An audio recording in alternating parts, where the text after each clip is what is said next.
What if I told you that 70 million Americans could soon stop paying federal taxes on their Social Security benefits forever? This isn't just wishful thinking. There's actual legislation in Congress right now that could make this a reality. In the next 10 minutes, you'll discover exactly how this new bill works, who would benefit the most, and the surprising trade-offs that could affect every American worker. Plus, I'll reveal why tariffs and Supreme Court decisions are playing a crucial role in determining whether you'll keep more of your hard-earned Social Security money. Welcome to Financial Area, where we break down complex financial policies that directly impact your wallet. If you want to stay ahead of changes that could affect your retirement, hit that like button and subscribe for more insights you won't find anywhere else. Let's start with something that might shock you. Right now, if you're collecting Social Security benefits, there's a good chance you're paying federal taxes on money you already earned through decades of work. This wasn't always the case. For many years after Social Security was established, these benefits were completely tax-free. But in 1983, Congress changed the rules, and suddenly retirees found themselves handing back a portion of their benefits to the IRS. Here's how it works today, and why it's so frustrating for millions of Americans. The government looks at what they call your combined income. That's your adjusted gross income, plus any non-taxable interest you earn, plus half of your Social Security benefits. Depending on where that number lands, up to 85% of your Social Security can be subject to federal income tax. We're talking about benefits that millions of Americans assumed would be tax-free when they retired. The rationale back in 1983 was that higher income recipients should contribute more to the federal budget while keeping lower income beneficiaries largely unaffected. But as the cost of living has skyrocketed and more retirees find themselves caught in this tax trap, the policy has become increasingly controversial. Now, you might remember that during President Trump's administration, there was an attempt to address this issue. Instead of eliminating the tax on Social Security benefits entirely, the administration increased the standard deduction for seniors by $6,000. On the surface, this seemed like good news for retirees, but here's the catch that many people missed. Seniors had to file taxes to claim this deduction. This requirement left behind exactly the people who needed help the most. Many lower-income seniors don't file tax returns because their income is too low to require it. So while the policy provided some relief, it required seniors to navigate the tax system to get benefits they might not have even known they were entitled to. Critics argued this approach missed the mark entirely, offering a band-aid solution instead of addressing the core problem. The real issue remained. Retirees were still paying taxes on benefits they had earned through a lifetime of payroll contributions. And that brings us to where we are today, with new legislation that takes a completely different approach. Enter Senator Ruben Gallego from Arizona, who introduced what might be the most straightforward piece of legislation we've seen on this issue in years. The bill is called the You Earn It, You Keep It Act, and the concept couldn't be simpler. If you earned your Social Security benefits through decades of work and payroll taxes, you shouldn't have to pay federal taxes on them when you retire. The bill was introduced in June, with a similar version making its way through the House thanks to Representative Angie Craig from Minnesota. This isn't just political posturing. There's real momentum behind this legislation, and it addresses something that affects more than 70 million Americans every single month. But here's where things get really interesting, and where most people stop paying attention even though they shouldn't. You can't just eliminate a source of government revenue without replacing it somehow, especially when we're talking about Social Security, a program that's already facing long-term financial challenges. So how would this work? The bill doesn't just eliminate taxes on Social Security benefits and hope for the best. Instead, it proposes expanding the Social Security payroll tax to apply to annual earnings over $250,000. Right now, only the first $176,100 of annual earnings are subject to Social Security payroll taxes as of 2025. This means that if you make $500,000 a year, you only pay Social Security taxes on roughly the first third of your income. By raising this cap, wealthy Americans would contribute significantly more to the Social Security Trust Fund. The idea is that this additional revenue from high earners would more than offset the loss of tax revenue from retirees while actually strengthening the program's long-term finances. But there's another piece of this puzzle that most people don't know about, and it involves one of the most contentious economic policies of recent years: tariffs. During the Trump administration, tariffs were imposed on a wide range of imported goods, generating billions in revenue for the federal government. Some lawmakers are now suggesting that if these tariffs are upheld by the courts, this additional revenue could be used to pay down the national debt and fund programs like Social Security. This is where things get complicated because the future of these tariffs isn't certain. President Trump and his supporters are pushing the Supreme Court to uphold these tariffs, arguing they're essential for funding key programs and reducing the national deficit. But tariffs don't just generate revenue. They can also lead to higher prices for consumers and reduced competitiveness for American businesses. There's also a more subtle problem that could undermine the entire plan. If tariffs lead to job losses, as some economists predict, that means fewer people paying payroll taxes. And since Social Security is primarily funded through payroll taxes, 12.4% of workers' earnings split between employees and employers, any reduction in employment could threaten the program's solvency. This creates what policy experts call a delicate balancing act. You're trying to provide tax relief to current beneficiaries while ensuring there's enough money flowing into the system to keep it viable for future generations.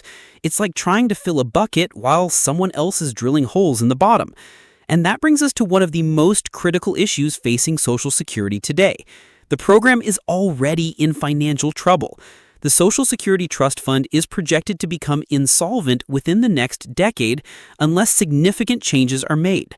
The Social Security Fairness Act, which was passed under President Biden, was intended to help address some concerns, but critics argue it actually accelerated the projected insolvency date by more than a year.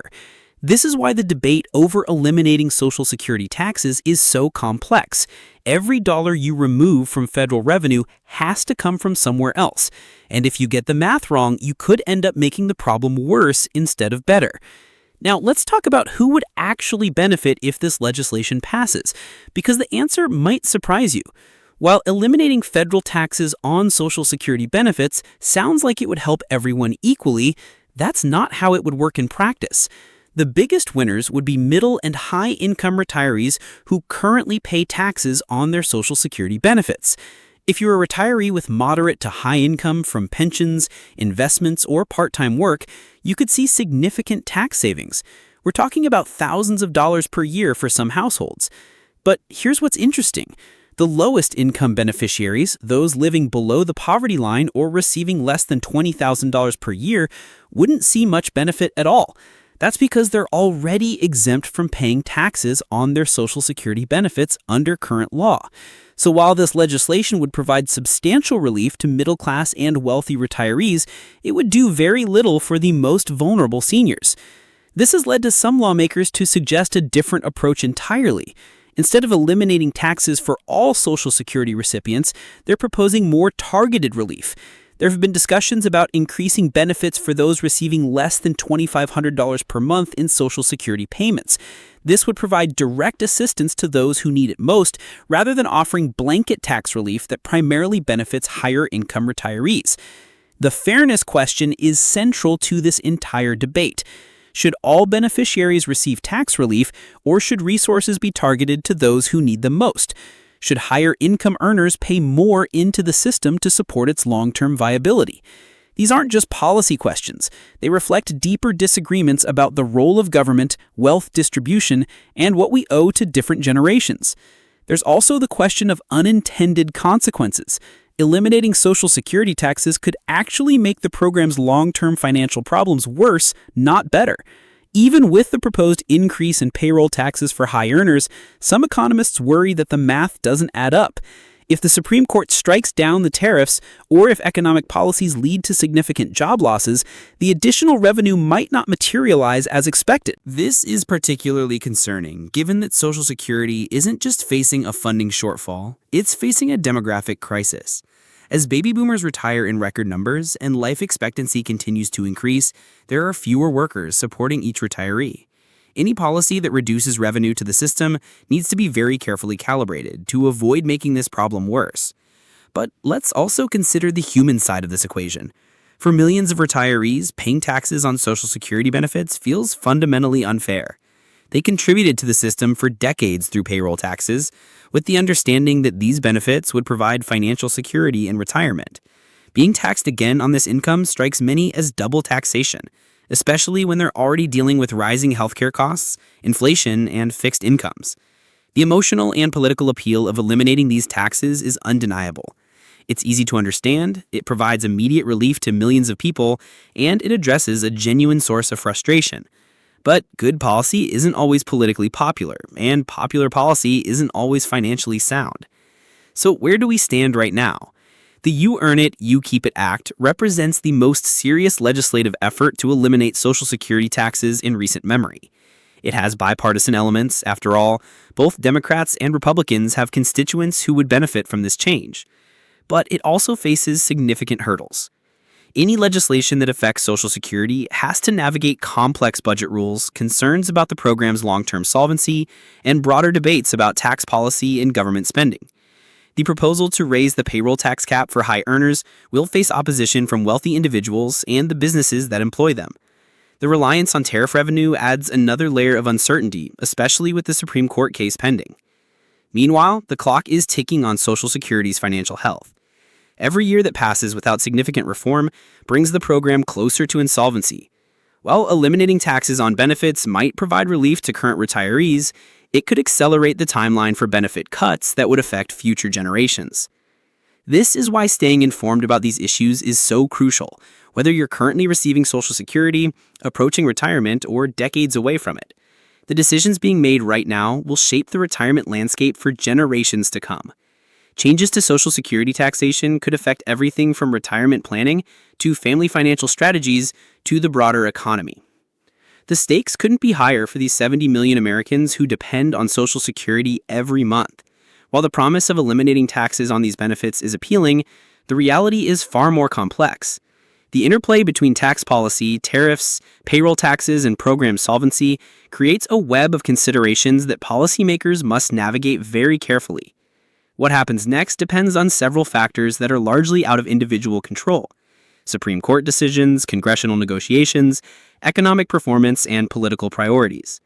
But what you can control is staying informed about these developments and understanding how they might affect your financial future. The debate over Social Security taxation is far from over. In the coming months, we'll likely see more legislative proposals, court decisions, and economic data that will influence the final outcome. Whether through the You Earn It, You Keep It Act or alternative approaches, change seems inevitable. The question is whether that change will strengthen Social Security for the long term or provide short-term relief at the expense of future stability. The future of your Social Security benefits hangs in the balance of Supreme Court decisions, congressional negotiations, and economic policies most people don't even know about. This isn't just about current retirees. These decisions will affect anyone who plans to rely on Social Security in the future. Stay subscribed to Financial Area because these changes could happen faster than you think, and you need to be prepared for whatever comes next.